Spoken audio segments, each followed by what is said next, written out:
Why do we tell secrets at the rum factory? Because it's still under proof. A little rum humour to kick things off, my dear listeners. You see, in the world of spirits, proof refers to the alcohol content. And well, we all know that a good secret is much like a good rum. It gets better as it ages. So let's raise our glasses, chuckle at our shared wit, and dive into the fascinating world of Caribbean rum. Now on to our main topic for today, the art of making Caribbean rum. In the heart of the Caribbean, a sweet, intoxicating magic is brewing. This is more than just a tropical paradise, it's the birthplace of the elixir we call rum. Rum's story begins with the sugarcane, a plant that found its way to the Caribbean thanks to intrepid explorers in the late 15th century. This tropical grass quickly took to the fertile soil and abundant sunshine, thriving in the idyllic climes. Sugarcane wasn't just sweet, it was also profitable. It was soon discovered that the byproduct of sugar production, molasses, could be fermented into a tantalizing beverage, a discovery that would forever change the Caribbean.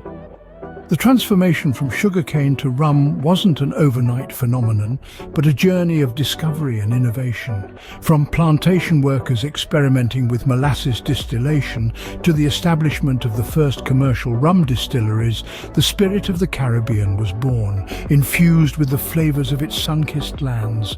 And thus the epic journey of transforming sugarcane to Caribbean rum begins. The process of making Caribbean rum is a dance between nature and man.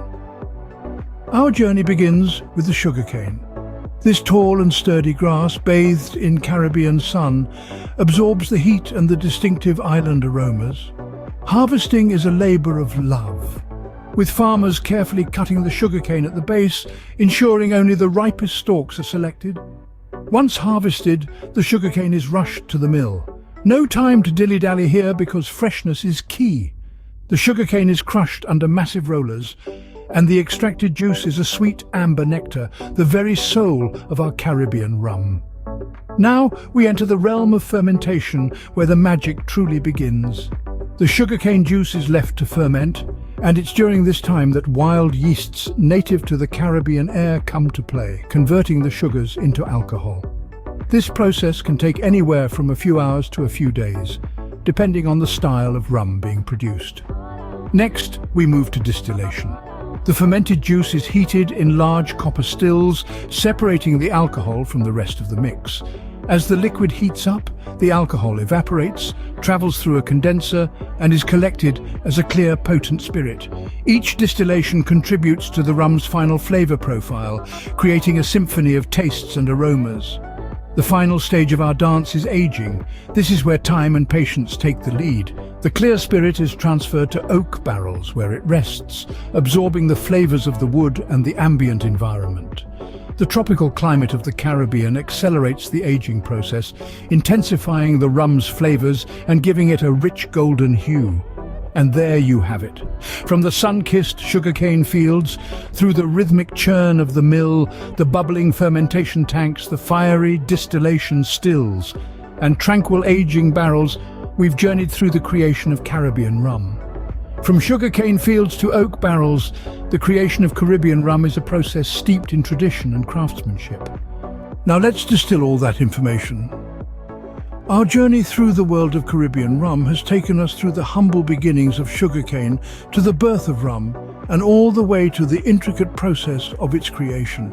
At the heart of Caribbean rum is the sugarcane.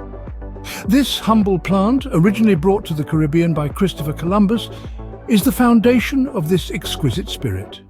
Its juice, extracted and boiled, forms the crucial ingredient, molasses. Next, we've learned about the fermentation process. Here's where things start to get interesting. The molasses is mixed with water and yeast and the magic begins. This concoction is left to ferment, the yeast working tirelessly to convert the sugar into alcohol. Then we move on to the distillation. This process is crucial in creating the unique flavor profile that Caribbean rum is renowned for. The fermented liquid is heated, the alcohol evaporates, and then it's condensed into a potent spirit. Finally, we've seen the aging process. This is where patience is key. As the rum rests in wooden barrels, it absorbs the flavors of the wood, mellowing and refining its taste. The longer it ages, the smoother and more complex the final product becomes. And that, my friends, is the spirited tale of Caribbean rum. One might say it's proof that sometimes the best things in life need a bit of time and a lot of passion.